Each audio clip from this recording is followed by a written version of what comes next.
Government exam हा खूप मोठा ट्रॅप आहे. सहसा सर मी एक बघितलं आहे की महानगरपालिकाच्या बिल्डिंगमध्येच आपण जसं एंट्री करतो तर सगळीकडं हाच दृश्य बघायला मिळतो आपल्याला की कुठं काही ना काही रंगवलेल्या भिंती आणि अशा पद्धतीनं. तर हे सगळ्या गोष्टी खूप डिस्टर्बिंग वाटतात की एवढ्या मोठ्या प्रशासनाच्या इमारतीमध्ये सुद्धा आपल्याला अशा गोष्टी म्हणजे बघायला मिळणं किंवा अशा पद्धतीने लोकांची वागणं हे कसं आपण कंट्रोल. महापालिकेचं रूप बदललं दिसेल. ऑफिसेस चांगले झालेले आहेत, प्रेमायसेस चांगला आहे, लोक पण थुंकत नाही आहेत, हे पण स्वागतार्हच आहे. म्हणजे लोकात बदल होतोय का तर होतोय. नांदेडसारख्या शहरापर्यंत नव्हत्या, परंतु आता आपल्याकडे माननीय शंकरराव चव्हाण सभागृह एवढं अप्रतिम आहे. माझा एक प्रश्न आहे की बाबा फंडिंग जे असते, जे काही आपल्याला येते, जे काही गव्हर्मेंट रेज करते वरचे कुठे पण, तर हे पब्लिकपर्यंत किती पर्सेंटपर्यंत ते पोहोचतात आणि किती त्यांच्या डेव्हलपमेंटसाठी यूज होतात. Savings versus investment. पैसा बँकेत ठेवून जर आपण व्याजावर खाण्यापेक्षा तो एक छोटासा धंदा टाकला, यशस्वी करण्यासाठी प्रयत्न केला, तर त्यातून पुढे खूप मोठी लाईफ, खूप मोठं करिअर घडू शकतं. तुम्हाला कुठेही फिरायचं आहे, देशात असो परदेशात असो, आता खूप खर्च वाढलेला आहे. हां, त्यात तुम्ही प्लॅनिंग करून कसं वाचवता येईल, मी आपलं इच्छा पण व्यक्त करता येईल आणि पैसा पण मॅनेज करता येईल, परंतु पैशाशिवाय काही होत नाही. नमस्कार, welcome to RG talks episode number 2. आज के हमारे बहुत ही मुख्य खास मेहमान हमारे साथ में यहाँ पे मौजूद हैं और उनका हम स्वागत करेंगे. आज के हमारे मेहमान हैं Dhanraj Pande sir. He is chief account and finance officer, महानगरपालिका नांदेड, मुख्य लेखा व वित्त अधिकारी. सर, आपलं स्वागत आहे. नमस्ते मॅम. नमस्कार सर. तर सर, खूप आज छान वाटलं की तुम्ही आमच्यासाठी वेळातून वेळ काढून आले. आणि डेफिनेटली लँग्वेज बॅरियर्स आपण नाही ठेवणार, पण हिंदी आणि मराठी दोन्हीमध्ये आपला संवाद राहील. त्याच्या व्यतिरिक्त सर्वात पहिले तर खूप खूप धन्यवाद आपल्या एक अमूल्य वेळेसाठी. तर सर्वात पहिले सर, मेन तर आम्ही सर्वात जास्त एक्सायटेड आहे की तुम्ही इथे आलेत. तुमची जर्नी, तुमची सक्सेस स्टोरी, ह्या सगळ्या गोष्टींबद्दल आज ऑडियन्सला माहिती देणं आणि हे ऐकण्यासाठी आम्ही खूप एकदम एक्सायटेड आहे सर. तर सर्वात पहिले तर आम्हाला हीच तुम्ही कल्पना द्या की ह्या फील्डला तुम्ही कसं काय निवडले, तुमची स्टोरी कशी सुरू झाली आणि आपली म्हणजे स्ट्रगल किंवा जे काही तुमची एक लाईफची स्टोरी, तर आपली जर्नी एक तुम्ही कसं शेअर करू शकता सर. धन्यवाद मॅडम. तुम्ही पहिल्यांदाच नांदेडमध्ये अशा सुंदर स्टुडिओमध्ये मला बोलवलात. थँक्यू. तसं मला असं वाटतं नांदेडमध्ये हा कदाचित पहिलाच हा पॉडकास्ट किंवा असा प्रयोग असेल की नांदेड जे आपला एक ड्रीम सिटी बनवण्यामध्ये अशा वेगवेगळ्या ज्या काही उपक्रम नांदेडमध्ये होणार आहेत त्याच्यातून हे नांदेड थोडं ग्लोरिफाय होईल. बरेच दिवसांतर आपण प्रयत्नांती आज आपण एकत्र भेटतोय. तर मी सध्या म्युन्सिपल कॉर्पोरेशनमध्ये chief accounts and finance officer या पदावर आहे. यापूर्वी मी अनेक वेगवेगळ्या पदावर पूर्वी काम केलेलं आहे. सोलापूरला महापालिकेला डेप्युटी कमिशनर म्हणून काम केलेलं आहे कोविडमध्ये. त्यानंतर पुण्यामध्ये महाराष्ट्र जीवन प्राधिकरणला होतो किंवा मुंबईला होतो. त्यानंतर पालघरला जिल्हा परिषदला पण कॅप म्हणून काम केलेलं आहे. प्रत्येक व्यक्तीची एक छोटीशी स्टोरी असते. ती स्टोरी ही नेहमी स्ट्रगलमधून होते तर किंवा गरजेतून होते असं म्हणायला हरकत नाही. मी ह्या फील्डमध्ये येण्याचा जो काही जर्नी आहे ते पण असंच एक सामान्य घरातून, सामान्य कुटुंबातून आपण आपल्या आईवडील आपल्या ज्यावेळेस शिकवत असतात तर त्यातून आपण काहीतरी पुढे एक एम ठेवून पुढे जाण्याचा प्रयत्न करत असतो. मला जे काही पुढे येण्यासाठी जे काही मोटिवेशन मिळालं ते म्हणजे माझी फॅमिली आणि माझी परिस्थिती. माझी फॅमिली विचाराने एवढं समृद्ध होती, परंतु माझी परिस्थिती खूपच हलाखीची होती. तर त्यातून मला बाहेर पडणं, मी काही तर फिनिक्स पक्षासारखी झेप घेतल्यासारखं काही दुसरा मार्ग नव्हता, म्हणून कॉम्पिटिटिव्ह एक्झाममध्ये आलो. तो येण्याचा मार्गसुद्धा खूप म्हणजे चढ उतारांचा आहे. थोडक्यात सांगायचं तर मी माझ्या शाळेतला 1st to 10th मी जिल्हा परिषदेच्या शाळेत माझ्या गावी, माझं तोंडार म्हणून उदगीर तालुक्यात गाव आहे, लातूर जिल्ह्यामध्ये. तर ज्यावेळेस मी माझ्या गावी होतो त्यावेळेस माझी मुलं पण आता नेहमी विचारतात, पप्पा तुम्ही शाळेत असताना कसा अभ्यास करायचा किंवा काय होतं. तर मी त्यांना सांगतो की मी पहिल्या वर्गात माझ्या शाळेतल्या सगळ्यात कदाचित विद्यार्थी असेल, परंतु मला एक दुसऱ्या जे वर्गाला ज्यावेळेस गेलो मला एक चांगले सर मिळाले आणि त्या सरांमुळं मी कदाचित जीवनात खूप चांगली प्रगती करू शकलो. छान. तर मी माझ्या शाळेतला 2nd to 10th पर्यंतचा मी टॉपचा विद्यार्थी होतो. ओके. आणि माझं नेहमीच मॅथ हा माझा सगळ्यात जिव्हाळ्याचा विषय होता, ज्या मॅथमुळे माझी जीवनाची गंत पुढे जुळली पण. ओके. तर मी 4थी स्कॉलरशिपमध्ये जिल्ह्यात पहिला आलो होतो. 7वी स्कॉलरशिप होती पूर्वी, तर मी राज्यात पहिला क्रमांक आला होता. आणि मला शिष्यवृत्ती पण मिळायची त्यावेळेस 200 रुपये, आणि त्या 200 रुपयाच्या शिष्यवृत्तीवर माझं घर चालायचं. मी शेतकरी कुटुंबातून होतो, पण शेतीत काही जास्त पिकायचं नाही. मग नेहमी लोकांची देणी आणि परिस्थितीमुळं आपण जसं कुटुंब नेहमी कर्जाच्या खाईत असं डुबलेलं होतं. परंतु तिथून ज्यावेळेस आपण पुढे वाटचाल करत गेलो, घरच्यांनी आईवडिलांनी तशा वाईट परिस्थितीमध्ये काकांनी शिकवण्याचा प्रयत्न केला, मदत केली. आणि मग 10वीला ज्यावेळेस आलो त्यावेळेस असं एक सगळ्यांना अपेक्षित होतं की धनराज महाराष्ट्रातून पहिल्या मेरिटमध्ये येईल. परंतु नेमकं त्यावेळेस जसं इथं श्रीकर परदेश सरांनी कॉपी मुक्त अभियान राबवलं आणि अनेकांचं जीवन बदललं. आमच्या गावात मोठ्या प्रमाणात कॉपी चालायची आणि त्यावेळेस आम्ही ज्यावेळेस 10वीला होतो खूप कॉपी चालली आणि मी केंद्रात पहिला आलो, परंतु त्यावेळेस फक्त 75% पडले. अच्छा. जी की 95% पडण्याची अपेक्षा असताना खूपच डाऊन परफॉर्मन्स झाला. त्यानंतर मग महाराष्ट्र उदगिरी महाविद्यालय उदगीरला लातूर पॅटर्नमध्ये आम्ही 11वी 12वीला जनरल सायन्सला होतो. घरच्यांची इच्छा नेहमी डॉक्टर व्हावं आणि माझी इच्छा इंजिनियर व्हावं.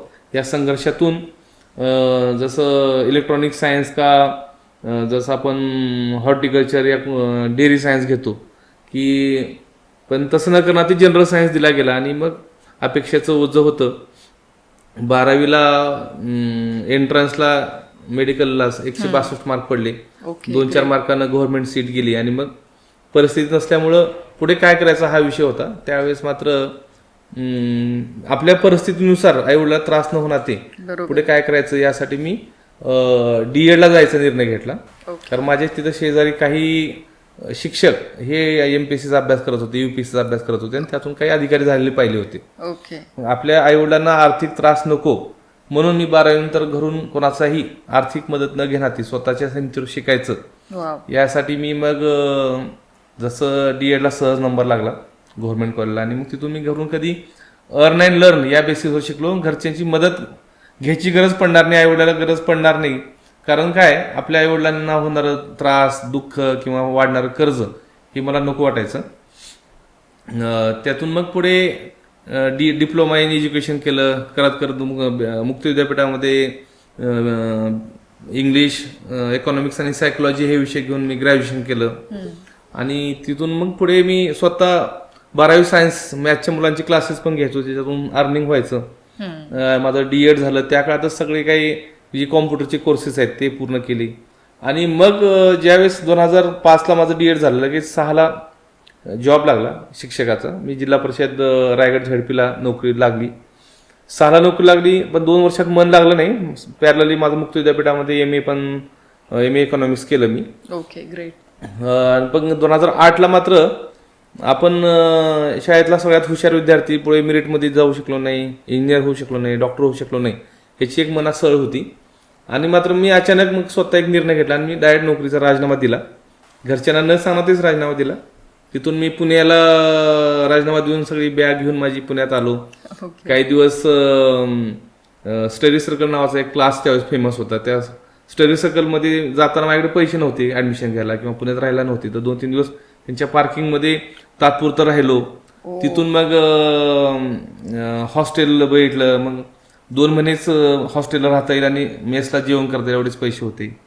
मग अशी ती वाटचाल चालू झाली. आणि तिथून मग खऱ्या अर्थानं जी करिअरची जी वाट आहे मी स्वतःच्या मोटिवेशनमधून पुढे चालू केली. मग पुढे जर्नी तशी बरीचशी डायव्हर्सिफाईड आहे. मग MPSCचा अभ्यास करत होतो. क्लासला पैसे नसल्यामुळे क्लास केला नाही. मग 2 महिन्यात पैसे संपणार होते आणि नोकरी सोडून दिलो होतो. त्यावेळेस घरच्यांना माहीत नसल्यामुळं आपण मदत बी घेऊ शकत नव्हतो. मग मी स्वतःच ट्युशन घेण्याचा प्रयत्न केला. पण ट्युशनला नवीन असल्यामुळे कोणी घेत नव्हतं. वय तर जास्त नव्हतं, 21-22 वर्ष वय होतं. मग मी मुलांना मोफत MPSCच्या मुलांना मोफत शिकवायचा प्रयत्न चालू केला आणि पॅरलली होम ट्युशन, पुण्यामध्ये होम ट्युशन त्यावेळेस खूप फेमस होते. खूप फेमस. म्हणजे जे श्रीमंत मुलं आहेत आणि ज्यांना कोणी शिकवायला कोणी नसतं, तर मग होम ट्युशन मुलं त्यावेळेस शिकवायचे. त्यावेळेस मला शिक्षक असताना 3,000 पगार होता आणि होम ट्युशनला मला 2 तासाची 5,000 मिळायची. म्हणजे मग नोकरी पण मला मिळाल्याचा फील झाला, स्वतःचं उत्पन्न पण चालू झालं आणि 2 तासामध्ये होम ट्युशन केल्यानंतर बऱ्यापैकी अभ्यासाला वेळ मिळायचा. बरोबर आहे. पॅरली एमपीसीच्या मुलांचं मोफत मी मॅथमॅटिक्स आणि math, aptitude, reasoning, non reasoning शिकवायचो. तर त्याच वर्षी माझं PSIचं 2008ला जाहिरात आली होती. मी पण अभ्यास केला, मुलांना मोफत शिकवलं पण, नंतर ते मुलांनी फी पण दिली आणि पहिल्याच वर्षी माझी 15 मुलं PSI झाली आणि मी पण PSI झालो. छान. आणि तिथून मग जीवनात यश बघायला मिळालं. नंतर क्लासेसमध्ये खूप मोठं यश पुण्यामध्ये मिळालं. One of the largest, one of the biggest class होता मॅथमॅटिक्सचा माझा. MPC आणि नंतर MPC प्री मेन्सला ॲप्टिट्यूड, रिझनिंग, स्टॅटिक्स हे विषय शिकवायचो. ऑप्शनल मी पब्लिक ॲडमिनिस्ट्रेशन हा ऑप्शनल पण शिकवायचो. इव्हन MPC UPSCला पण शिकवायचो.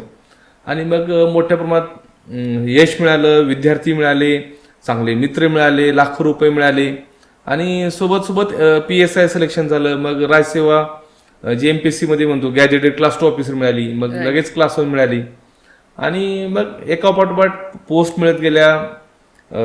जीवनाला लाईफ सेटल होत गेलो आणि मग यश मिळत गेलं. पण पुढे माझं जे ड्रीम होतं की UPSC करायचं आणि त्यात काही यश मिळायचं, पण त्यात काही यश मिळालं नाही. परंतु लगेच मग पुण्यात माझी पहिली पोस्टिंग झाली आणि खऱ्या अर्थानं मी प्रशासनात आलो. ओके, खूप छान सर. खूपच इन्स्पायरिंग जर्नी आहे आपली आणि एवढ्या स्ट्रगलमधनं म्हणजे हा पॉईंट तर एकदम म्हणजे नुकतंच ऑडियन्सला खूप हायलाईटमध्ये की एक मुलगा जो एवढ्या जर्नीमधून, स्ट्रगलमधून पार्किंगमध्ये ह्या पद्धतीनं तुम्ही राहून आणि सगळ्या गोष्टीला हँडल करून, हे खूपच इन्स्पायरिंग आहे आणि खरंच इट गेव मी गूजबम्प्स खरंच. तर सर आता तुम्ही एवढ्या मोठ्या लेवलला आहे, ह्या सगळ्या गोष्टी आहे, आज तुम्ही नांदेड शहरात आहे, हा विशेष म्हणजे. तर नांदेड शहरात तुम्हाला कसं, तुम्ही इथे कसे तुमची जर्नी सुरू झाली, म्हणजे इथे यायचं काय रिझन, इथला काय एक्सपिरियन्स, इथला जे माहोल आहे किंवा इथले काय चॅलेंजेस आहे, चांगल्या गोष्टी असू शकतात, तर इथला काय तुमचं म्हणणं आहे, मग नांदेड शहराशी कसं तुमचं सुरुवात झाली? नांदेडमध्ये तसं येण्याची जर्नी पण सस्पेन्सिव्ह आहे, म्हणजे किंवा सरप्राइझिंग म्हणायला पाहिजे. कारण माझ्या जीवनात असं बऱ्याचदा असं झालं की मी समजा पुण्यामध्ये राहण्याचा प्रयत्न केला तेव्हा सोलापूरला पोस्टिंग झाली. आता यावेळेस मी मुंबईत राहण्याचा प्रयत्न केला तेव्हा नांदेडला पोस्टिंग झाली. पण नांदेडला येण्यामध्ये एक वेगळा आनंद पण होता की माझी नांदेड सासवडी पण आहे, माझी मिसेस नांदेडची आहे, त्यामुळं ज्यावेळेस नांदेड पोस्टिंग झाली त्यावेळेस तसा खऱ्या अर्थानं आनंद पण झाला की माझी स्वतःच्या जिल्ह्यात, लातूर जिल्ह्यात मी कधी पोस्टिंग केलं नाही, पण सासवडीमध्ये पोस्टिंग करायची संधी मिळणार आहे. नांदेड पोस्टिंग झाल्यावर तसा मुंबईत राहण्याचा प्रयत्न असा नांदेडला मिळाला, थोडं आधी दुःख वाटलं, परंतु नंतर ज्यावेळेस आपण कुठेही गेलो की मग त्या आनंदाने ती बाब स्वीकारली पाहिजे. नांदेड तसं आपल्या मराठवाड्यातलं छत्रपती संभाजीनगर नंतरचं सगळ्यात ऐतिहासिक आणि सगळ्यात महत्वाचं शहर आहे. बरोबर. ज्या शहराला खूप मोठा इतिहास, वारसा आहे आणि या शहरामध्ये सध्याच्या बाबतीत जर म्हणलं तर मागच्या ह्या 10-20 वर्षामध्ये जे काही शिक्षणाची पंढरी म्हणून आपण ओळखली जातोय की सगळ्यात जास्त भारतामध्ये, महाराष्ट्रामध्ये नांदेडमधून आणि लातूरमधून आपण डॉक्टर आणि इंजिनियर होताना पाहतोय. त्यामुळे मोठ्या प्रमाणात जे एज्युकेशनल हब आहे त्यासोबतच आपल्याकडे धार्मिक गोष्टी आहेत. आणि माझी नियुक्ती योगानं महापालिकेला झाली, त्यामुळे महापालिकेच्या हद्दीमध्ये इथल्या समस्या, इथल्या उपाययोजना या संदर्भात काम करायला ऑटोमॅटिक मिळणारच आहे. त्यामुळे मी तसा आनंदी पण आहे. आणि आता योगायोगानं दीपावलीच्या आधी मी इथं आलो तर 6 महिने झाले आणि तसं मी नांदेड एन्जॉय करतोय म्हणजे. ओके, खूप छान, ग्रेट. तर सर आपण जसा नांदेड शहराचा आपण बोललो, तर इथल्या डेव्हलपमेंटबद्दल किंवा इथला सिविक सेन्स जे आहे त्याबद्दल आपली काय विशेष ओपिनियन किंवा विशेष टिप्पणी आपली काय आहे की इथल्या लोकांना सिविक सेन्सबद्दल जागरूकता देणं हा किती गरजेचं आहे? आपण नेहमीच पाहतो की आपण तुलना काय जी डेव्हलपमेंटची आहे ती नेहमी आपण एक सिटीच्या दुसऱ्या सिटीशी तुलना करत असतो किंवा एक देशाची दुसऱ्या देशाची तुलना करतो आणि त्याच्यावरून ठरवतो की आपण किती प्रगत आहोत. कदाचित 10-20 वर्षाखाली जे आज आपण नांदेडला ह्या सुविधा बघतोय, पूर्वी कदाचित यातल्या काही सुविधा नव्हत्या. म्हणजे आज चांगले रोड होत आहेत, फ्लायओव्हर होत आहेत किंवा बायपास होतोय, इंटरनेटच्या चांगल्या सुविधा मिळत आहेत. आज आपण या मॉडर्न जगात नांदेडमध्ये सुद्धा आपण सगळ्यांसोबत बदलतोय. चांगले बंगले बघायला मिळत आहेत, प्रत्येकाकडे चांगले कपडे आहेत, गाड्या आहेत, मोबाईल्स आहेत. कदाचित 10-20 वर्षाखाली यातलं काही नव्हतं. म्हणून आपण त्या अनुषंगानं पाहिलं तर आपण तसे चांगल्या प्रगतीमध्ये आहोत. परंतु ज्या अनुषंगानं आपण जसं आज भारताची तुलना आपण समजा इतर देशाशी करतो, प्रगत देश जे आहेत, वेस्टर्न कंट्रीज आहेत, जसं जर्मनी आहे, फ्रेंच, UK आहे, किंवा आपण मॅक्स दुबईला लोक जास्त जातात, मलेशिया, सिंगापूर. तर या शहरांचा आणि आपल्या देशाचा आणि आपल्या शहराचा विचार केला तर यात जमीन आसमानचा फरक आहे. त्या दोन गोष्टींमध्ये दिसतो मला नेहमी की लोक इथे आणि तिथे सगळीकडे सेमच आहेत, परंतु इथलं जी पायाभूत सुविधा आहेत आणि तिकडल्या पायाभूत सुविधा आहेत यात एक फरक आहे. आणि सगळ्यात महत्वाचा फरक हा नाहीये, तर लोकांच्या मानसिकतेचा आहे. आपल्याकडे आणि बाहेरल्या देशामध्ये फक्त फरक एवढा आहे की बाहेरल्या देशातले एअरपोर्ट, तिथलं शहर ही क्लीन दिसतात, स्वच्छ दिसतात, कुठेही थुंकलेलं दिसत नाही. कुठेही आपण जे लघुशंका करतो किंवा कुठे हे करतो तर ते बाहेरल्या देशात दिसत नाही. परंतु ते जर आपण आपल्या नांदेडमध्ये पाहिलं तर जागोजागी लोक कोपऱ्याला कुठे तर थांबून काहीतरी लघुशंका करतात. त्यानंतर कुठे बी पान खाऊन थुकले दिसतात, रस्त्यावर थुकतात, गाडीवर ट्रिपल सीट जातात, रॉंग साईड जातात. म्हणजे जे जीवनातले नागरिक म्हणून जे काही नियम फॉलो करणं गरजेचं आहे ते बेसिक्स रूल फॉलो करत नाही. एक्झॅक्टली. म्हणजे कदाचित माणूस एखादी त्याच्याकडे मर्सिडीज गाडी असू शकते, ऍपलचे फोन असू शकतात, जे जगात सगळ्यात अपडेटेड मॉडेल आहेत. बरोबर. परंतु तोच व्यक्ती ज्यावेळेस नांदेडमध्ये वागतो, मग तो श्रीमंत असो या गरीब असो, तो इथं नियम पाळत नाही. करेक्ट. तो रॉंग साईडनच गाडी चालवेल. त्यामुळे आपण पाहतो की ट्रॅफिकचा खूप प्रॉब्लेम आहे शहरामध्ये. त्यानंतर जे क्रिमिनल केसेस होतात बरोबर. तो त्याचा पुढचाच भाग आहे. ज्यावेळेस आपण नियम तोडतो त्यावेळेस आपण नियम तोडताना कोणतरी आपला ज्यावेळेस प्रश्न विचारतो त्यावेळेस आपण त्याला नागरिक म्हणून किंवा एक रेस्पॉन्सिबल पर्सन म्हणून उत्तर देत नाही, आपण त्याला रॉंगली उत्तर देतो. बरोबर आहे. आपल्याकडे नांदेडमध्ये तशा म्हणावं तर अजून महिला एवढ्या सिक्युअर्ड नाही आहेत, कारण संध्याकाळी टाइमला 9-10च्या नंतर इथं महिला तशी फिरू शकत नाही. त्याला कारणीभूत नेहमी प्रशासन आहे असं नाही, तर त्याला सिंपल कारण आहे की लोकांचं सिव्हिक सेन्स म्हणतो जे बिहेवियर आहे, तर बिहेवियरल चेंजेस आणि जे आपले प्रायमरी ड्युटीज आहेत ह्या बदलणं खूप गरजेचे आहेत. बरोबर आहे. की लोक रस्त्यावर कुठेही कचरा टाकताना पाहतो आपण. येस. घर स्वच्छ आहे, बंगला खूप 5 स्टार आहे, पण त्याच्या समोरचा जो काही नाला आहे, रस्ता आहे, प्रिमायसिस आहे, गार्डन आहे, ते मात्र स्वच्छ नसतं. जसं आपल्याकडे विसावावाडा इथलं की एवढं सुंदर केलं आहे, पण त्याच्यात लोक गेल्यानंतर घरातला जो कचरा आहे, जे आपण अन्नपदार्थ खातो किंवा जे जसं म्हणतो चिप्स आहेत, वेपर्स आहेत किंवा पेट बॉटल्स आहेत, ते आपण अस्ताव्यस्त रस्त्यावर टाकून देतो. आपल्याकडे एखादी कार्यक्रम झाला, एखादी जयंती साजरी झाली की रस्त्यानं सगळीकडे फटाके, धूरच धूर, डीजे, आणि त्याच्यामुळं मग एक आधी शहर लिव्हेबल आहे की नॉन लिव्हेबल आहे हे ठरतं. त्यामुळं सिव्हिक सेन्सच्या बाबतीत मात्र नांदेड खूप मागे आहे असं म्हणायला हरकत नाही.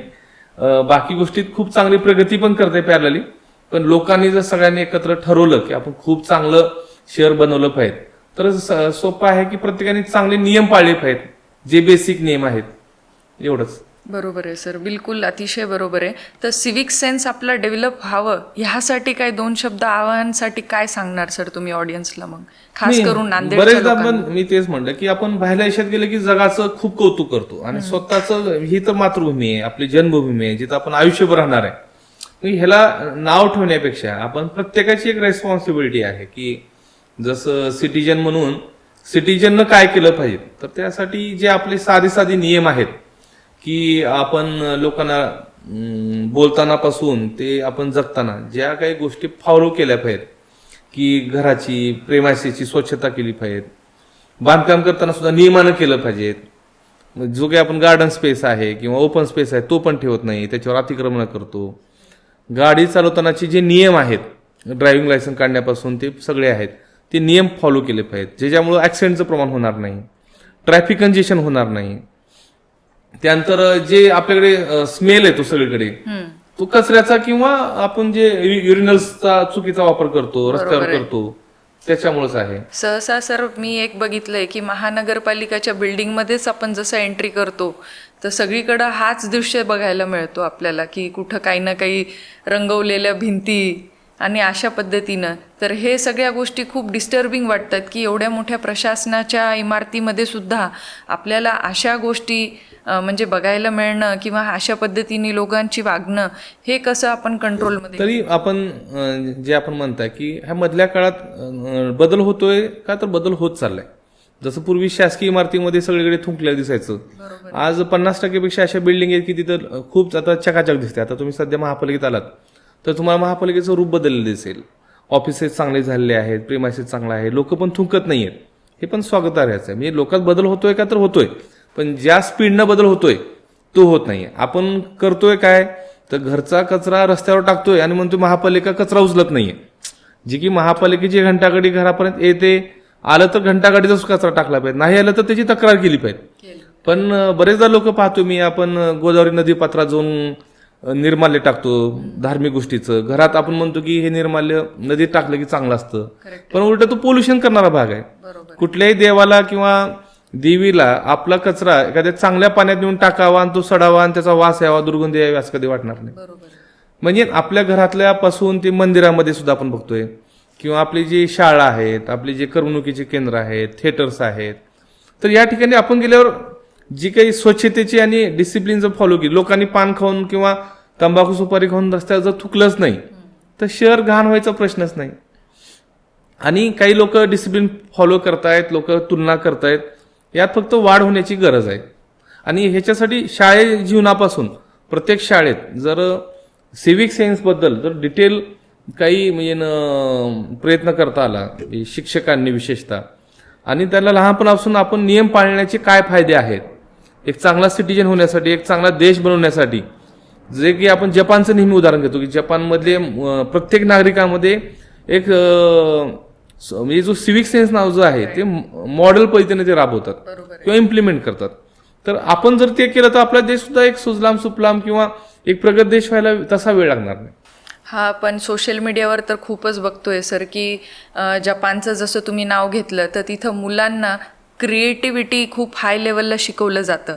आणि आपला एज्युकेशन सिस्टम इथं असा झालेला आहे सध्याला की फक्त कॉम्पिटिशन ह्या गोष्टीमध्ये आपण मुलांना फक्त रट्टाबाजी किंवा एज्युकेशनच्या मागे हे नंबर आले पाहिजे, हे मार्क आले पाहिजे, ह्यामध्ये जास्त जोर देतो, ज्यामधले त्यांचे क्रिएटिव्ह इमॅजिनेशन्स आहे ते डिस्टर्ब होतात किंवा मरूनच जातात ऑलमोस्ट. तर ह्याबद्दल तुमचं काय म्हणणं आहे सर? मग तुमचा हा मुद्दा पण महत्त्वाचा आहे की आपल्याकडे शिक्षणाच्या बाबतीत आपण करिअर म्हणून फक्त शिक्षणामध्येच आणि फक्त अभ्यास आणि एक अभ्यास यावर जास्त फोकस असतो. पण मधल्या या 10 वर्षात अनेक वेगवेगळे फील्ड ओपन झालेले आहेत. जसं की स्पोर्ट्समध्ये खूप मोठ्या प्रमाणात प्रगती करतायत. चेस आहे, बॅडमिंटन आहे, क्रिकेटला सुद्धा खूप मोठ्या प्रमाणात पूर्वीपासूनच आपल्याकडे स्कोप आहे. फुटबॉल किंवा इतर सुद्धा ज्या आर्टिस्टिक गोष्टी आहेत, जसं की आपण चांगले आपल्या या देशातून भारी भारी पेंटर झालेले आहेत, त्यानंतर आर्टिस्ट झालेले आहेत. तर आता जर नवीन पिढी, पूर्वी ह्या गोष्टीची सुविधा नांदेडसारख्या शहरापर्यंत नव्हत्या, परंतु आता आपल्याकडे माननीय शंकरराव चव्हाण सभागृह एवढं अप्रतिम आहे. आपल्याकडे चांगले स्विमिंग टँक्स आहेत, आपल्याकडे नांदेड क्लब आहे. तर अशा अनेक ज्या मॉडर्न जिम झालेत आपल्याकडे शहरामध्ये, प्रायव्हेट्स आहेत, वेगवेगळे आहेत. तर इथून बरेच चांगले जिमनॅस्टिक्स तयार होतील, खेळाडू तयार होत आहेत. आणि शिक्षणाव्यतिरिक्त इतर गोष्टीमध्ये जी काही करता येतं, जसं बिझनेस आहेत की एक एम्प्लॉई बनण्यापेक्षा एम्प्लॉयर बनलं पाहिजे. तर दिवसेंदिवस बिझनेसमध्ये सुद्धा खूप मोठा स्कोप आपल्या देशात आहे. ॲग्री बेस आहे, सर्व्हिस बेस आहे. तर त्या गोष्टीकडे मुलांना जर लहानपणापासूनच आपण जर मोटिवेट केलं की फक्त अभ्यास किंवा पाठांतर करणं यापेक्षा बी तुला काय बनायची आहे, तुझी काय इच्छा आहे, त्या पद्धतीने त्याला जर आपण थोडं पूरक वातावरण करून दिलं, सपोर्ट केला, तर नक्कीच आपला मुलगा कुठल्याही एका गोष्टीमध्ये न अडकता, तर त्याला जर थोडं मदत केली आणि सपोर्ट केला, तर आत्ता आपण पाहतोय पाटील इफेक्ट नावाची एक संकल्पना आपण बघतोय की एक भारतातलाच एक तरुण जो काही सॉफ्टवेअर इंजिनियर आहे, त्यांनी असं सॉफ्टवेअर बनवलंय AI मधलं की ते आर्टिफिशियल इंटेलिजन्सच्या माध्यमातून नवीन सॉफ्टवेअर ते स्वतः डेव्हलप करेल. त्यामुळे जगातलं सॉफ्टवेअरमधलं मार्केट 10% पडलं आणि तो डेव्हलप करणारा पण इंडियन आहे. तर आपण हे विचार केलं पाहिजे की रिसर्च अँड डेव्हलपमेंट्स किंवा क्रिएटिव्हिटी किंवा नवीन स्टार्टअप्समध्ये आपण नवीन पिढीला एम्प्लॉयमेंट देण्यासाठी प्रवृत्त केलं पाहिजे. फक्त शिक्षण हे नोकरी करण्यापुरतं नाही, तर ते नोकरी देण्याकडे त्याचा कल वाढला पाहिजे. आणि आता ह्या गोष्टी डोळसपणे जर आईवडिलांनी टीचर्स लोकांनी बैठलं तर आपल्या नांदेडमधून सुद्धा भविष्यात मोठमोठे उद्योगपती व्हायला वेळ लागणार नाही. बरोबर आहे. आणि जसं सर आता आपण एज्युकेशनचं बोलले, तर अजून एक खूप मोठा टॉपिक आजच्या काळामध्ये वर आलेला आहे हायलाईटमध्ये, तो आहे जेंटल पेरेंटिंग. हा मुद्दा मे बी तुम्ही ऐकलं असेल की जसं आता पालक आहेत त्यांनी ह्या काळातले लेकरांना किंवा मुलांना, आपले लेकरांना कशा पद्धतीने त्यांनी अपब्रिंगिंग करावं, ह्या विषयावर आपले काय विचार आहेत? हा जेंटल पेरेंटिंग म्हणून जे विषय आता खूप म्हणजे जे जागृतीनं वर येत आहे, तर हा विषय आपण कसं मांडणार सर? पॅरेंटिंग हा पूर्वीपासूनच तसा चॅलेंजिंग भाग राहिलेला आहे. जसं आमच्या लहानपणी आमचे आई वडील, आम्ही शाळेतून आलो की दिवसभर खेळायचो, तर त्यांना काही वाटायचं नाही की आम्ही दिवसभर इकडे बागडायचो, पोहायला जायचो, मस्ती करायचो. म्हणजे पूर्वीच्या काळात आई वडिलांच्या अपेक्षा शून्य होत्या. नंतर त्या अपेक्षांचं वजन आता एवढं वाढत चाललंय, कारण जर कॉम्पिटेटिव्ह आहे की XYZचा मुलगा ह्या ट्युशनला जातोय, तो एवढा वेळ अभ्यास करतो, तू पण तेच केलं पाहिजे. एक्झॅक्टली, हाच माझा. त्यामुळं हे एक मुलांच्या मनावर प्रेशर आहे का, तर खूप मोठं प्रेशर आहे. बरोबर. आणि त्याचं प्रेशर आईवडील जास्त घेत आहेत. त्यामुळं आईवडिलांच्या अपेक्षेचं ओझं मुलांच्या डोक्यावर गेल्यामुळं ती मुलं कदाचित सुधारण्यापेक्षा बिघडण्याचे पण जास्त चान्सेस आहेत. मग आईवडिलांनी अपेक्षा ठेवल्या नाही पाहिजेत का, किंवा पॅरेंटिंग केलं नाही पाहिजेत का? तर मी असं म्हणतो की पॅरेंटिंग असंच केलं पाहिजे की जसं आपण एखादी सुंदर गुलाबाचं फूल झाड आपण आपल्या घरात लावतो किंवा एखादी वृक्ष लावतो, तर ते फूल खूप कलरफुल होण्यासाठी आपण काय केलं पाहिजे, तर त्या फुलाला धरून वाढवायची गरज नाही. तुम्ही फक्त त्याला खात, पाणी आणि योग्य वेळी जे काही गोष्टी देणं अपेक्षित आहेत तेवढंच त्याला देणं अपेक्षित आहे. बाकी ते फूल सूर्याकडून ऑटोमॅटिक सनलाईट घेतं, स्वतः वाढतं, ते कुठल्या दिशेला वाढतं हे पण तेच ठरवतं. त्यामुळं मुलाच्या बाबतीत बी आपण त्यांना चांगली शाळा निवडून दिली पाहिजे का, तर नक्कीच दिली पाहिजे. आजूबाजूला चांगले सराउंडिंग्स तयार करून देणं, म्हणजे चांगलं क्रीडांगण उपलब्ध करून देणं, हे दिलं पाहिजे. परंतु त्या ठिकाणी गेल्यानंतर तू कोणत्या खेळात प्रगती करेल तर ते त्या मुलावर, त्या कोचवर सोडलं पाहिजे. बरेच आपण फोर्स करतो की नाही, एखादी मुलगा तू आता बुद्धिबळच खेळलं पाहिजे किंवा तू बॅडमिंटनच खेळलं पाहिजे. तर मुलांना शाळेत जीवनामध्ये 4-5 गोष्टीमध्ये त्याला वेगवेगळ्या ठिकाणी एक्सपोजर दिल्यानंतर, खेळ असेल या अभ्यास असेल, तर त्याला स्वतःची ज्यावेळेस एखाद्या गोष्टी कळतं की मला ह्याच्यात आवड आहे आणि तू ज्यावेळेस वारंवार सांगतो की मला ही गोष्ट करायची आहे, तर आपण त्याला त्या पद्धतीचं वातावरण देऊन त्या फील्डमध्ये आपण पुढे नेऊ शकतो. मग हे करताना कदाचित त्याला यश अपयश मिळालं तर खूप अपेक्षा न ठेवणार, स्वतः जास्त फ्रस्ट्रेट न होणार, मुलांकडून सुद्धा जास्त फ्रस्ट्रेशन आपण निर्माण केलं नाही पाहिजे. सांगताना आपण नेहमी काही गोष्टी योग्य वेळी रागवता आला पाहिजे, योग्य वेळी प्रेम देता आला पाहिजे, योग्य वेळी हॅपीली सांगता आला पाहिजे. परंतु इनडायरेक्टली त्याच्या डोक्यावर खूप बंबार्डिंग होईल आणि एखाद्या गोष्टीपासून तो परावृत्त होईल किंवा डिप्रेस होईल, हे होणार नाही याची काळजी आपण मात्र नक्कीच घेतली पाहिजे. डेफिनेटली. जसं पालकांचा खूप असते की जर आपण फिअर डेव्हलप केला तर आपलं कदाचित मुलं ऐकणार, हा खूप रॉंग प्रकृती आहे. ही पद्धत, म्हणजे ह्या पद्धतीवर आपलं काय म्हणणं आहे की बाबा खूप सारे पेरेंटल प्रेशर्स असे असतात की लेट अस डेव्हलप फिअर तब जाके बच्चा कुछ करेगा. हा विषय कसा? मी असं जसं म्हणतो की आपण लहान मुलांना ज्या पद्धतीचं वातावरण निर्माण करून दिलं तर त्या पद्धतीने मुलं डेव्हलप होत असतात. समजा मुलं ज्या एरियात क्राईम जास्त आहे आणि त्या एरियात जर मुलं वाढली तर नक्कीच तिथं खरंच तो मुलगा क्रिमिनल होतो. तर म्हणजे तुम्ही मुलगा काय बनवायचं यापेक्षा त्याला जे बनवण्यासाठीचं जे वातावरण निर्माण करून द्यायचे आहे ते जर आपण वातावरण करून दिलं, बरोबर आहे. बरेचदा आपण मुलांना फक्त अभ्यास कर या विषयावरच खूप फोर्स करतो, कारण आपण कधी हे म्हणत नाही की चल आज तू अभ्यास करू नको, आपण छान दोघं जाऊन खेळूया, काहीतरी फिरायला जाऊया. आपण 24 तास त्यांना जी गोष्ट नको आहे त्या गोष्टीवर स्ट्रेसफुल केल्यामुळं बरेचदा मुलं आई वडिलांपासून दूर जातात आणि त्याला मग फक्त मित्र आवडायला लागतात. तर तो पर्सनल अटॅचमेंट आणि बॉन्डिंग मिसिंग होऊन बरेचदा आई वडिलाला की मुलाच्या भावना कधी काय तिची इच्छा आहे, नेहमीच तिची इच्छा खेळायची म्हणून त्याला खेळू दिलं पाहिजे का, तर नाही. तर त्यावेळेस तुमचं थोडा धाक असणं बी गरजेचं आहे. परंतु धाक सुद्धा तुम्हाला तो कन्व्हिन्स करता आला पाहिजे की कशा पद्धतीने हे केलं तर चुकीचं होणार आहे आणि तू ह्या गोष्टी तुला मी खेळायला पण सोडेन, तुला फिरायला पण घेऊन जाईन. त्या गोष्टीची मेंटल प्रिपरेशन आपण जर थोडं प्लॅन मध्ये सांगून जर त्याला केलं की तू आता 2 तास अभ्यास केल्यानंतर मी तुला 1 तास खेळायला सोडेन, तर मुलं नक्कीच अभ्यास करतील. आपण जर म्हणलं तू 2 तास अभ्यास कर, नंतर तुझा पेपरमध्ये मार्क कमी पडले, तू त्याचा अभ्यास कर, तू बाहेर पण जाऊ नको, मित्रासोबत जाऊ नको, तर मग मित्रांना त्या मुलाला एक आईवडिलाबद्दल चीड पण तयार होते. बरोबर आहे. तर म्हणजे थोडा बॅलन्स करणं जीवनामध्ये. म्हणजे गौतम बुद्धांनी पूर्वीपासून सांगितलं की जीवनात प्रत्येक गोष्टीमध्ये तुम्हाला जर मिडल वे काढता आला, ना डाऊन ना अप, बॅलन्स म्हणजे ना आई वडिलांनी खूप केअरलेस पण नसलं पाहिजे आणि खूप केअरफुल पण नसलं पाहिजे. तर म्हणजे काळजी एवढीच घेतली पाहिजे की मुलाला स्ट्रेस नाही येणार आणि एवढं काळजी सोडली पण नाही पाहिजे की मुलगा पूर्णच वाया जाईल, असं मला वाटतं. खूप छान सर. आणि आता येऊ आपण थोड्याशा तुमच्या फील्डच्या विषयीवर. जसं सर फायनान्शियल मॅनेजमेंट हा खूप मोठा इंडियामध्ये सेक्टर म्हणा किंवा हा विषय म्हणा की फायनान्शियल मॅनेजमेंट जसा जर आपण म्हटलं तर सर्वात पहिले फायनान्शियल मॅनेजमेंटमध्ये काय चॅलेंजेस येतात. साधारण ते लोक जे पगारी आहेत 20,000 30,000 अशा लोकांना जर फायनान्स मॅनेजमेंट म्हटलं तर ते म्हणतात इन्कमिंग अशी आहे, तर ह्याच्यामध्ये काय फायनान्शियल मॅनेजमेंट करावं आम्ही.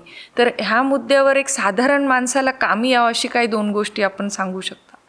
जीवन जगताना फायनान्स तो स्वतःचा असो, आपल्या कुटुंबाचा असो, आपल्या बिझनेसचा असो या आपल्या संस्थेचा असो. आता मी ज्या महापालिकेत आहे त्या महापालिकेचं फायनान्स बघणं, फायनान्शियल मॅनेजमेंट बघणं आणि एवढ्या मोठ्या चांगल्या शहराचं आपला पूर्ण मॅनेजमेंट बघायला मिळतं. यामुळे मी तसा लकी वाटतं, समजतो की आपल्याला ह्या वयात आपल्या ह्या सगळ्या गोष्टी बघायला मिळतात. जीवनामध्ये फायनान्सचं महत्त्व आहे का, तर खूप मोठ्या प्रमाणात महत्त्व असतं. की आपण आपले दैनंदिन जीवन सुद्धा जगताना आपण बरेच लोक पाहतो की ज्याचं नियोजन चांगलं आहे, एक्झिक्युशन चांगलं आहे, त्याला जीवनात प्रॉब्लेम कमी येतात. बरोबर आहे. परंतु बरेच जणांच्या जीवनामध्ये बरेचदा अचानक एखादी ऍक्सिडेंट होतो आणि चांगल्या पगाराचा व्यक्ती सुद्धा मग वेळेवर परेशान होतो, किंवा घरात एखादी व्यक्ती समजा मेजर प्रॉब्लेम आला, मेजर मेडिकल प्रॉब्लेम आला, तर त्यावेळेस त्याकडे पैसे नसतात. तसं म्युन्सिपल कॉर्पोरेशन म्हणून त्याची मॅनेजमेंटचे काही भाग वेगळे आहेत आणि स्वतःच्या लाईफबद्दल वेगळे आहेत.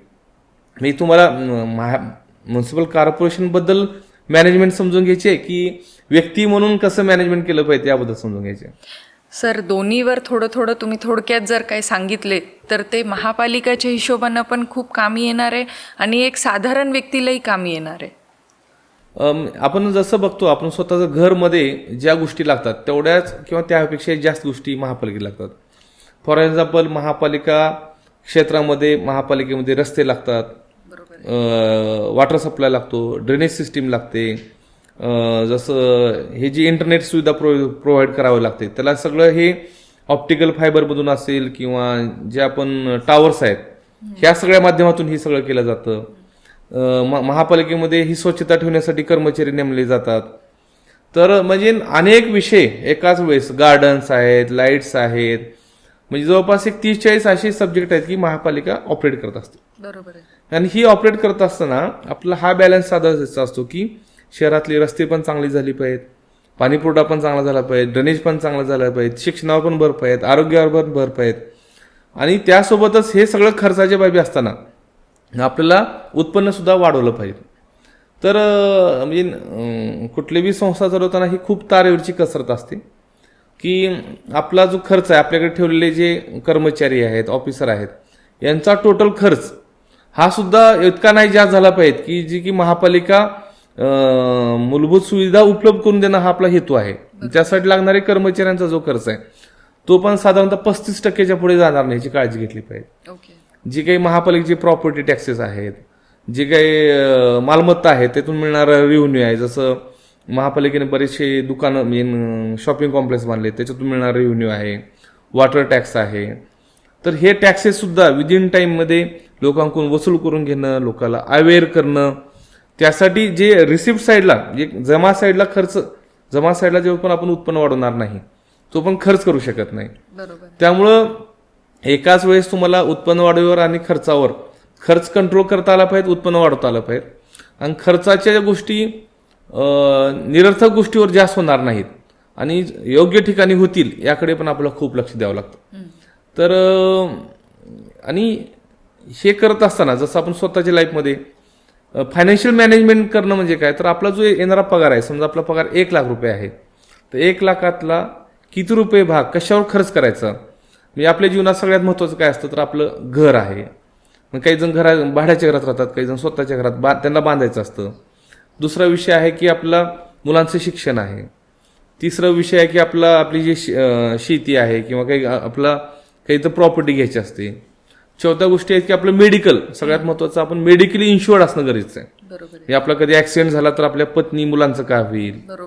बरोबर आहे. आपण समजा नॅचरल डेथ अचानक झाली तर मुलांचं कसं होईल. त्यानंतर समजा ऍक्सिडेंट झाला आणि एकच पाय गेला तर मग लाईफचे काय आपण रिस्क कव्हर करतोय. तर अशा वेगवेगळ्या गोष्टीतून आपण सिक्युअर्ड असणं गरजेचं आहे.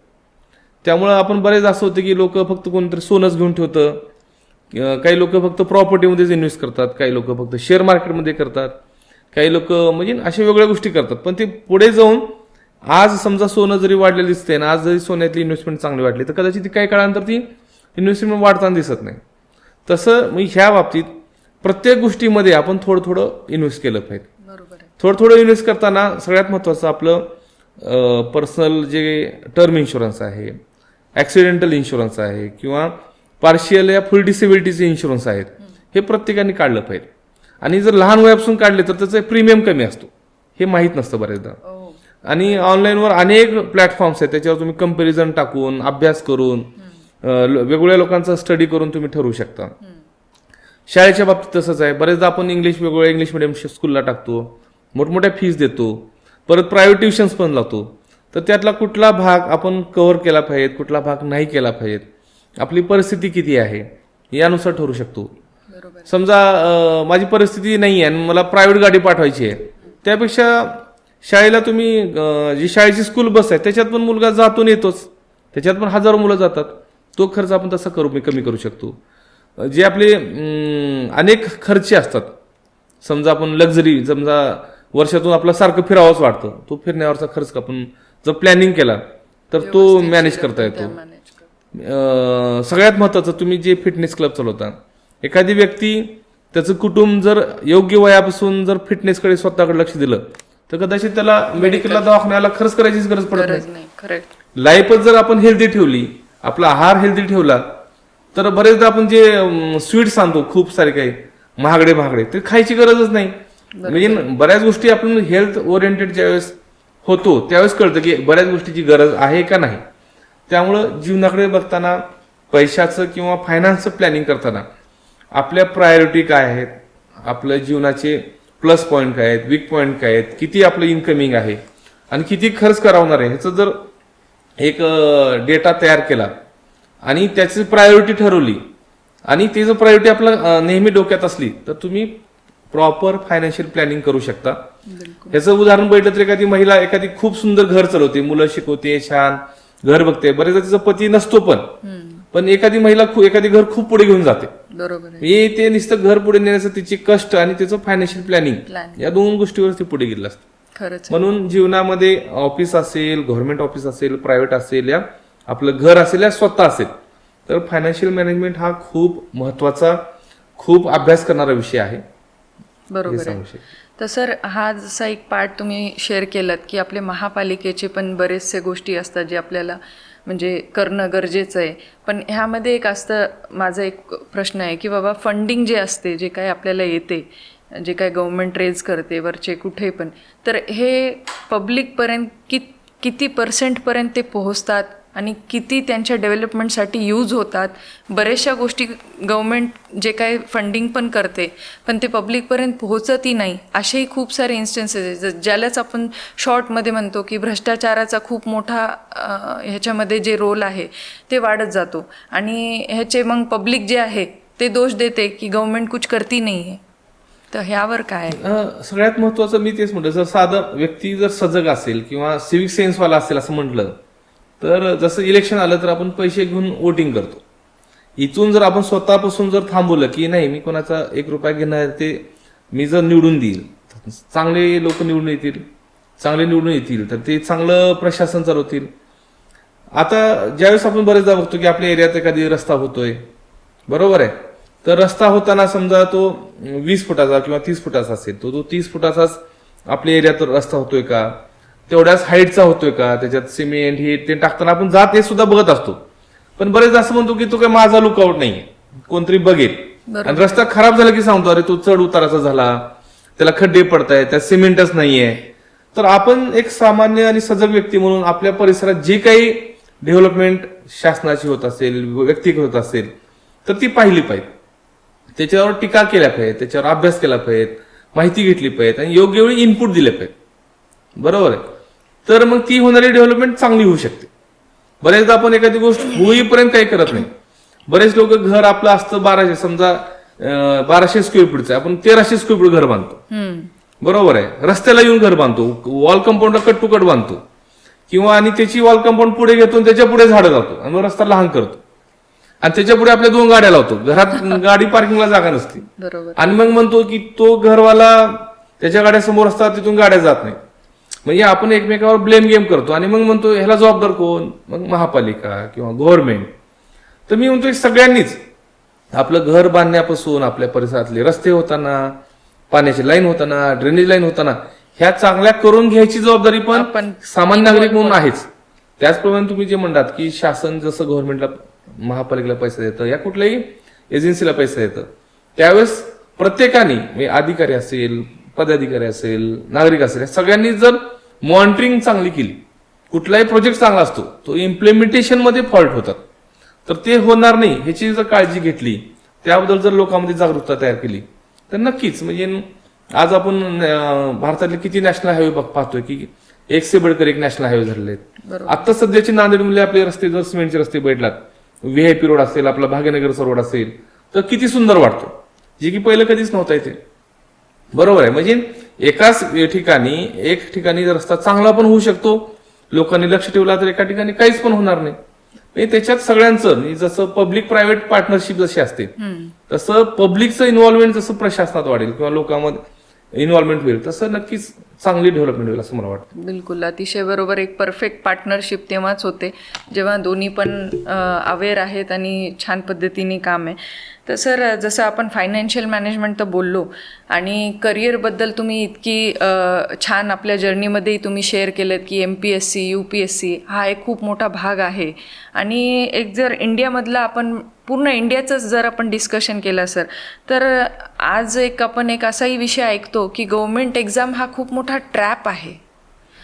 म्हणजे मुलं कंटिन्यू त्या सायकलमध्ये अडकून जातात आणि त्याबद्दल आपली एक अशी असते की मुलांना आहे ना त्याचा एक ऑब्सेशन होऊन जातो आणि त्याबद्दल काय होऊन जाते की त्यांनी त्या सायकलमध्ये एकदा जे अडकले तर त्यामधनं बाहेर येणं हे त्यांनाही लक्षात येत नाही की आपण कुठे अडकलो, आपण किती वर्ष घालवतो आणि आपल्याला हे एक्झॅक्टली आपल्याला जायचं काय, करायचं काय, गोल फ्रेमिंग जे आहे तो विसरून जातात मुलं. आणि हा गव्हर्मेंट एक्झाम ह्याला एक म्हणजे आपण म्हणा की त्याच्यावर एक आरोप लागलेला आहे किंवा काय आहे माहीत नाही, पण एक ट्रॅप म्हणून हा विषय, आपण ह्या विषयावर काय सांगता येईल मग?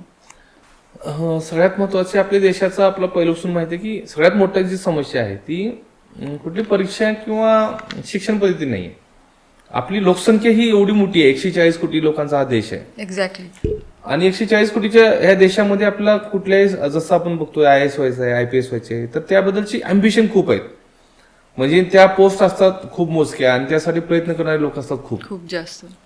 सर, एक ह्यामध्ये छोटासा एक विषय मला आहे की आपले आजचे जे अस्पायरंट्स आहे त्याचा काय आकडा आपण शेअर करू शकता की नॉमिनल किती राहतील? आपण जनरली आपण UPSC परीक्षा जर आज कुणी देत असेल तर साधारणतः 30 ते 35 लाख लोक विद्यार्थी ह्या परीक्षेला अपेर होतात आणि MPSC मध्ये साधारणतः 8 ते 10 लाख जे विद्यार्थी आहेत, ऍस्पिरंट्स आहेत, ते स्टेट सर्व्हिसमध्ये प्रयत्न करतात. राईट.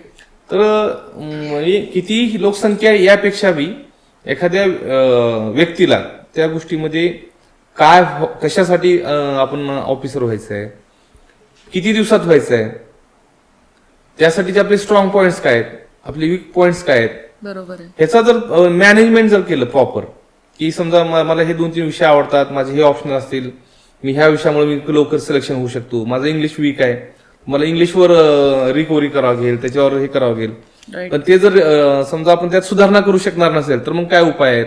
करेक्ट.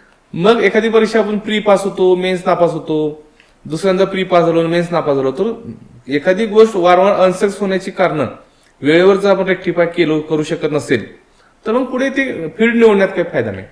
बरोबर. तर मी अभ्यास करताना मला नेहमी वाटायचं की मला फर्स्ट अटेम्प्टला एक पोस्ट मिळावी, सेकंड अटेम्प्टला त्याच्या पुढची मिळावी. योगायोगानं मॅथमॅटिक्स, सायन्स आणि इंग्लिश विषय चांगले असल्यामुळं ह्या गोष्टीला गती मिळाली. पण एखाद्याला समजा मॅथच वीक आहे तर मॅथ जोपर्यंत तुम्ही स्ट्रॉंग करणार नाही, कोणत्याही समस्याला फेस केल्याशिवाय त्याचं सोल्युशन नाही. बरोबर. अशा काही समस्या असतात की ते नेग्लेक्ट केल्याने सुटू शकतात, पण अभ्यासाच्या बाबतीत असं आहे की त्याला तुम्हाला फेस करावं लागेल, बॅलन्सली सगळ्यांचं प्रोपोर्शनल अभ्यास करावा लागेल. आणि साधारणतः मी म्हणजे 4 ते 5 वर्ष कुठल्याही स्पर्धेच्या परीक्षेमध्ये टिकावं.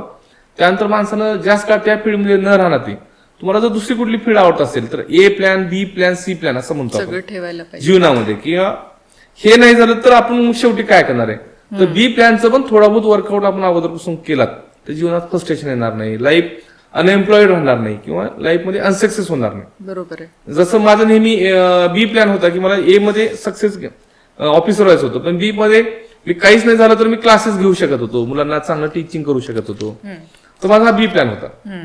सी प्लॅन होता की मी कुठल्याही फील्डमध्ये समजा छोटा मोठा बिझनेस मी खूप चांगला करेन, तर मला कन्व्हिन्स करता येतं चांगलं. राईट. तर तो कॉन्फिडन्स तुमच्यामध्ये कुठलाही करिअर समजा आपण ज्यावेळेस जिंकण्यासाठी खेळत असतो, मी नेहमी म्हणतो की जिंकण्यासाठी खेळताना पैशाचा किंवा प्रभावाचा विचार करू नये, पण बी प्लॅन असावा. समजा 1% आपण हारलोच असं गृहीत धरा, तर मग काय करणार मी, तर याबद्दलचं आपण मेंटल अवेअरनेस असलं पाहिजे. मग त्यावेळेस तुम्हाला फ्रस्ट्रेशन येणार नाही, व्यक्ती सुसाईड करणार नाही, लाईफमध्ये अनसक्सेस होणार नाही. तर सर एक अजून मुद्दा आपला असा आहे की जसं सोशल मीडिया हा खूप मोठा माध्यम झालेला आहे, तर ह्याला आपण 2-3 शब्द मी तुम्हाला सांगणार की ह्यामध्ये तुम्हाला कोणतं योग्य वाटते सोशल मीडियासाठी, की हा बेनिफिशियल आहे, की हा डिस्ट्रॅक्शन आहे, की हे जजमेंटल आहे हा विषय, की सोशल मीडिया एक तर खास करून एज्युकेशन फील्डमधून तुम्ही जसं आलत आणि मुलं UPSC MPSC ह्या पद्धतीनं, म्हणजे जर आपल्याला स्टडीज आणि हा गोल सेटिंग जर माइंडमध्ये असेल, पण एक आपण बघतोय की सोशल मीडिया बेनिफिट्स पण खूप आहे, पण तेवढेच त्याचे डिस्ट्रॅक्शन पण आहे. आणि असंही म्हणता येईल की जर त्याला आपण जजमेंट केलं तर फ्री टाईम आहे ज्यांच्याकडे खूप जास्त, तर ते बोलते खाली दिमाग शैतान का घर. तर अशा ह्या गोष्टीवर आपलं काय म्हणणं आहे सर? मग लाईफमध्ये दिवसेंदिवस अनेक चेंजेस, जसं ॲडव्हान्समेंटमुळं मोबाईल आहे किंवा जसं आपण आता मोबाईलमध्ये म्हणतो आपण इंटरनेटची जी स्पीड वाढली आहे, लाईफची स्पीड वाढत चालली आहे, अनेक गॅजेट्स येत आहेत, आयपॉड असेल किंवा वॉचेस असतील किंवा खूप काही लाईफमध्ये बदल होतोय. तर त्याचा वापर कसा करावा हे सगळ्यात महत्त्वाचं आहे. म्हणजे जसं आपण सोशल मीडियाचा यूज, त्याचे फायदे तोटे असं म्हणतो, तर सोशल मीडिया वापरला पाहिजे तर मी म्हणजे ऑलवेज वापरला पाहिजे, पण सोशल मीडिया कधी आणि कोण वापरला पाहिजे ह्याला मात्र खूप महत्त्व आहे. समजा एखादी MPSC UPSC ॲस्पिरंट आहे आणि त्याने सोशल मीडिया किती वापरावा, किती मित्र करावं, त्याला किती वेळ द्यावा, हा विषय वेगळा आहे. तुम्ही लाईफमध्ये खूप सक्सेस होताय, झालेला आहात आणि तुमचा फोकस तुमच्या सोशल मीडियामुळे डिस्ट्रॅक्ट होत नाहीये, तर मात्र प्रॉब्लेम नाहीये. परंतु विद्यार्थी लाईफमध्ये सोशल मीडियाचा वापर हा खूप लिमिटेड करावा. कारण मी तर म्हणजे 10वी पर्यंतच्या मुलांना तर सोशल मीडिया हार्डली काही तास सुद्धा सफिशियंट आहे. 5वी पर्यंतच्या मुलांना तर सोशल मीडिया नसलाच पाहिजे, 5वी ते 10वी पर्यंत काही तास. परंतु त्याच्या पुढे जसं करिअरचा टप्पा येईल त्यावेळेस मुलांना सोशल मीडियापासून दूर राहावं लागेल. आणि त्यातल्या फक्त महत्वाच्या काहीच गोष्टी आहेत, जसं व्हॉट्सअप आहे. व्हॉट्सअपमध्ये तुम्हाला काही डेटा घ्यायचे आहे, जसं आपण म्हणतो काही नोट्स घ्यायचे आहेत, काही माहिती घ्यायची आहे, गुगलचा वापर आहे, तर तेवढ्या पुरता केला पाहिजे. परंतु मधल्या काळात तुम्ही बरेच बघत असाल ती जी IITians जी मुलं JEEची नीटची तयारी करतात किंवा MPSC UPSC करतात, बरेचदा आमच्या वयात तर आम्ही जाणीवपूर्वक अँड्रॉइड मोबाईल न वापरणार ते साधे कीपॅडचे मोबाईल वापरायचे. का तर त्याच्यामध्ये जर फक्त फोन येणे फोन जाणे हे एवढाच वापर झाला पाहिजे. त्याचा हेतू असा होता की जसं आपल्याकडे एखादी सुविधा उपलब्ध जर झाली तर माणूस डिस्ट्रॅक्ट होतो. बरोबर आहे. जर आपल्या समोर स्वीट आलं किंवा पाणीपुरी आली तर आपलं खा वाटणार नाही असं होणारच नाही, आपण ती खाणारच. म्हणून जर आपण अँड्रॉइड मोबाईल किंवा iOS मोबाईल वापरतोय, सोशल मीडिया डाउनलोड केलाय, तर तुम्ही साहजिक आहे तुम्हाला करणार की तुम्ही त्याच्याकडे लक्ष देणार. त्यामुळं करिअरच्या लाईफमध्ये त्याचा वापर हा कमीत कमी असावा. इव्हन करिअर झाल्यानंतर सुद्धा त्याचा वापर जेवढा जास्त करेल तर ते सुद्धा डोक्यावर इफेक्ट करणार आहे, लाईफवर इफेक्ट करणार आहे. जसं ते करमणुकीचं साधन आहे तसं ते फ्रस्ट्रेशनचं पण साधन आहे. बरोबर आहे. बरेच लोकांना मोबाईल लहान मुलांपासून पाहताय तर त्याला म्हणजे स्पेक्ट्स लागतात, त्याला बरेचदा रिमाइंड काही होत नाही, त्याला तो हिप्नॉटाईज असतो बरेचदा. बरोबर आहे. ब्रेन फॉग, तो ब्रेन फॉग मध्ये असतो बरेचदा, तो त्याच्यातच विचार करत असतो. बरोबर आहे. मग त्यामुळं कुठल्या गोष्टीचं मी जसं म्हणतो गौतम बुद्धांचं मी नेहमी उदाहरण देतो की जीवनाचा मिडल वे किंवा मध्यम मार्ग निवडता आला पाहिजे किंवा बॅलन्स करता आला पाहिजे. बॅलन्स इज ज्या व्यक्तीला बॅलन्स करता आलं त्याचीच लाईफ सक्सेस होणार आहे. जगात कुठलीही गोष्ट अति असेल या कमी असेल ही सक्सेसच्या ह्याच्यात येणार नाहीये. बरोबर आहे. तुम्हाला जेवढं चांगल्या पद्धतीनं कुठल्या गोष्टीचा ऑप्टिमम वापर करता येतो तेव्हा लाईफ सक्सेस होईल. अतिशय बरोबर आहे. पण ह्याच्यामध्ये अजून एक असा मुद्दा, आपल्याला एक प्रॉब्लेम आपण अवेअरनेस घेतलेली होती लोकांकडून आणि खूप पालकांचे पण असे म्हणजे शेअर केलेले आहेत त्यांनी. खास करून जेव्हा मी पण एक पेरेंट आहे तर जेव्हा आम्ही PTM वगैरे अटेंड करतो, आम्हाला स्वतःला खूप मोठा एक विषय असा दिसतोय की जसं खास करून जेव्हा कोविडची वेळ होती, सगळ्या स्कूल्सला बाय नो चॉईस ऑफकोर्स त्यांना झूमवर सगळे क्लासेस कंडक्ट करणं किंवा झूमवर सगळे क्लासेस चालवणं. तर ठीक आहे, आपण कोविडच्या बाहेर आलो, सगळ्या गोष्टी स्टेबल झाले, खूप मोठ्या ह्याच्यामधून आपण मुक्त झाले, हे खूप चांगली गोष्ट आहे. पण आत्ता पण कुठं ना कुठे शाळेचे प्रशासन किंवा कॉलेज आहे किंवा जे काही एज्युकेशनल इन्स्टिट्यूट्स आहेत, आत्ता पण त्यांनी जसं आपण शेअर केलं की व्हॉट्सॲपमधून आपण त्याचा एक बेनिफिटसाठीच यूज करावं, बरोबर आहे. पण कधी कधी त्यामुळे शाळा पूर्णची पूर्ण डिजिटल एज्युकेशन करून टाकते आणि त्याचा पण एक जे काही आहे ते पालकांना भोगावं लागतं की बाबा ह्यामधून आपण मुलांना दूर करण्याचा प्रयत्न करत आहे आणि सुटका करण्याचा प्रयत्न करत आहे. पण हा असा त्यांनी सिस्टम पूर्ण बनवून टाकलंय की डिजिटल ह्याच्यापासून आपल्याला दूर करताच येत नाहीये मुलांना.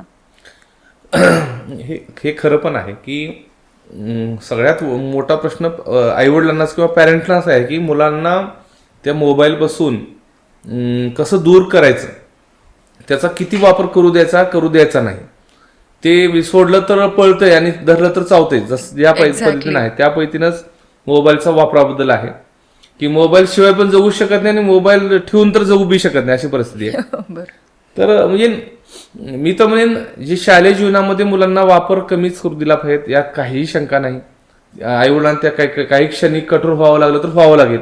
पण तुम्ही 1 महिना दुर्लक्ष केलात आणि नंतर तुम्ही त्याला जर म्हणायला लागलात आता मोबाईल कमी कर, तर तो कमी करणार नाही. तुम्हाला सुरुवातीपासूनच तो बॅलन्स, ती धाक किंवा ती भीती, आदरयुक्त भीती असली पाहिजे आईवडिलांची, शिक्षकांची, की मुलांनी एखाद्या मोबाईलचा, एखाद्या प्लॅटफॉर्मचा, एखाद्या सोशल मीडियाचा किती वापर केला पाहिजे. किंवा जे इन्स्टाची रील्स फिरत असतात बोटात, आपण ट्रॅव्हलिंग मध्ये असतो, ट्रॅव्हल्स, ट्रेन्स, एरोप्लेन्स, तर लोक 24 तास फक्त बोट फिरवत असतात. जी आपली आयसाईट आहे कंटिन्यू एका स्क्रीन भोवती खेळलेली असते आणि खूप भारी जग वाटायला लागतं. किती सगळे सुंदर सुंदर लोक येतात, सगळं काही आपल्या मनासारखं मी आर्टिफिशियल असल्यामुळं तुम्ही जे विचार करता तेच त्याच्यात येत राहतं सारखं. बरोबर. त्यामुळं खूप आपण त्याकडे अट्रॅक्ट होतो. पण शेवटी शालेय जीवनात यावर पण आपण टीचर्सनी आणि आईवडिलांनी महत्व दिलं पाहिजे की हे असं केल्यामुळं काय फायदेत काय तोटेत, आणि त्यापासून परावृत्त करण्याचे वेगवेगळे मार्ग शोधले पाहिजे. जसं कोविडमध्ये होतं तर बरेच लोकांनी क्रिएटिव्ह गोष्टी सुद्धा केल्या, बरेच लोकांनी वेगवेगळे गेम शिकले, अनेक बुक्स होते, बुक्स वाचले. समजा स्क्रीनचाच वापर करायचा तर बुक्स पण वाचू शकतो आपण, स्क्रीनचाच वापर करायचा तर चेस खेळायला देऊ शकतो. आणि मुलांना तुम्ही हेल्थ फिटनेसमध्ये आहात, तुम्हाला माहिती आहे एखाद्या गोष्टीचा जर आवड लागली तर ती व्यक्ती त्या फील्डमध्ये खूप डेडिकेटली येते. बरोबर आहे. त्याला जर काही दुसरं डिस्ट्रॅक्शन नाही आहे म्हणून तो सोशल मीडिया वापरणार तर वापरणार. त्याला ABCD असे 4 जर तुम्ही वे दिले, त्यांना डिस्ट्रॅक्शन तयार केले, जसं स्क्रीन बघण्यापेक्षा त्याला एखादी क्लास लावला, क्रिकेटचा, फुटबॉलचा, टेनिसचा, इनडोअर गेम लावले, किंवा त्याला एखादी चांगला ग्रुप मिळून दिला मुलांचा आणि त्यांना छान खेळायचं वातावरण करून दिलं, तर मुलं खेळण्याकडे भर देणार. त्यामुळे हेल्थ चांगली राहील. त्यामुळे मोबाईल ऑटोमॅटिक कमी होईल. समजा यंग वयात आहे त्याला जिमचा नाद लावला, तर जिम करताना तो सोशल मीडियाचा वापर करू शकत नाही. तो करताना मग तो जिमचीच व्हिडिओ बघेल, ते त्याच्यासाठी फायद्याचे आहेत. एखादी विषय त्याला इंग्लिश स्पोकन शिकायचे आहे, तो इंग्लिशचेच जर व्हिडिओ लाईक करायला लागेल तर त्याचं स्क्रीन टाइम पण बघणं होईल आणि त्याचं आउटपुट पण निघेल. तुम्ही ज्या फील्डमध्ये तुम्हाला करिअर करायचे आहे त्या करिअरचा जर सोशल मीडियाशी कनेक्ट केला आणि त्याचा वापर केला तर एकाच वेळेस मोबाईलचा वापर हा व्यवस्थित पण होईल आणि तुमच्या करिअरला पण फायदेशीर होईल. मात्र लहान वयामध्ये मात्र याबद्दल खूप काळजी घेणं गरजेचं आहे. बरोबर आहे. तर सर आपण आपल्या अंतिम पार्टमध्ये आले आहेत. एक छोटासा आपण फायर फास्ट राऊंड घेणार आहेत. ओके, तर मी 2 शब्द तुम्हाला वर्सेस विचारणार, त्याबद्दल तुम्ही थोडंसं तुम्हाला एक सांगायचं आहे की हा का निवडले तुम्ही नंतर ह्यावर. ओके, तर आपण एक फायर फास्ट राऊंडमध्ये असं घेणार आहे, savings versus investment. Investment. Okay, job versus business. Job पण चांगला आहे, बिझनेस पण चांगला आहे. तर मी जॉब मध्ये असल्यामुळे जॉबच म्हणणार, पण बिझनेस केला पाहिजे. Okay okay, share market versus real estate. हा फायनान्शियल प्लॅनिंगचा भाग आहे. दोन्ही पण असलं पाहिजे, शेअर मार्केट पण असलं पाहिजे आणि रिअल एस्टेट पण असलं पाहिजे. Okay, risk versus safety. Risk. Okay, पैसे लावणे किंवा वेळ लावणे. वेळ लावणे. ओके, फॅन्टॅस्टिक, खूप सुंदर. तर सर आपण जसं पहिला आपण म्हटले इन्व्हेस्टमेंट का. सेविंग्स इन्व्हेस्टमेंट शिवाय जसं तुमचं टाइम इन्व्हेस्टमेंट आहे, मनी इन्व्हेस्टमेंट आहे, किंवा तुम्ही एखाद्या गोष्टीसाठी केलेली इन्व्हेस्टमेंट ही आउटपुट देत असते. राईट. सेविंग मध्ये जसं आपण बघतोय फायनान्शियल भाषेत बघितलं तर FD हे सेविंग मानली जाते, त्याचा रेट हा 7% असतो. बरोबर आहे. तर आपण ज्यावेळेस यंग वयात आहोत, ज्यावेळेस आपण हे देश घडवणार आहोत, तेव्हा आपण फक्त सेव्हिंगचा विचार करून चालणार नाही.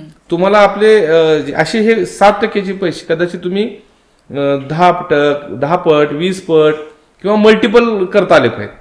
त्याला शॉर्टकट नाही, तुम्हाला प्रॉपर वेनं करता आलं पाहिजे. बरोबर आहे. म्हणजे आपण पैसा बँकेत ठेवून जर आपण व्याजावर खाण्यापेक्षा तो एक छोटासा धंदा टाकला, यशस्वी करण्यासाठी प्रयत्न केला, तर त्यातून पुढे खूप मोठी लाईफ, खूप मोठं करिअर घडू शकतं. आणि ही नेहमी रिस्क असते, पण without risk in life there is no success. बरोबर आहे. फॉर एक्झाम्पल आपण विराट कोहली, सचिन तेंडुलकर किंवा भारी भारी जे आपण रोहित शर्मा बघायचो, ज्यावेळेस 6 मारायचा असतो त्यावेळेस रिस्क असते, पण आवडतो कोण, 6 मारणारच आवडतो. बरोबर आहे. राईट. आणि शेवटी जीवनात जेवढी मोर रिस्क असेल तेव्हा मोर गेन पण असतं.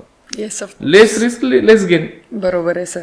आणि शेवटी तुम्ही म्हटले जसं वेळ लावणे किंवा पैसे लावणे, ह्याबद्दल काय.